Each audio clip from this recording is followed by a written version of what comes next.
You will have been working with the stitches on 3 different needles and then an empty needle to knit around. Now, when you're going to do the heel flap, we're going to go down to 3 needles from 4. And here's how to do that. You're going to take the number of stitches that you have on the needles and divide them by 2.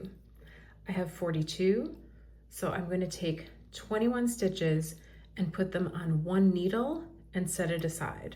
So that's one way to do it. I know that I'm in the right place because I've got my stitch marker here to show the beginning of the round. I have 14 stitches here. I can slip 7 more to get 21.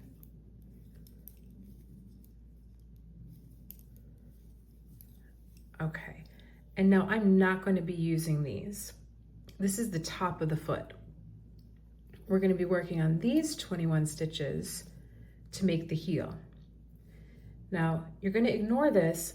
One way you might want to store the stitches is you can either take a length of yarn and thread it through and tie that up and have these sort of like tied up in a little bundle.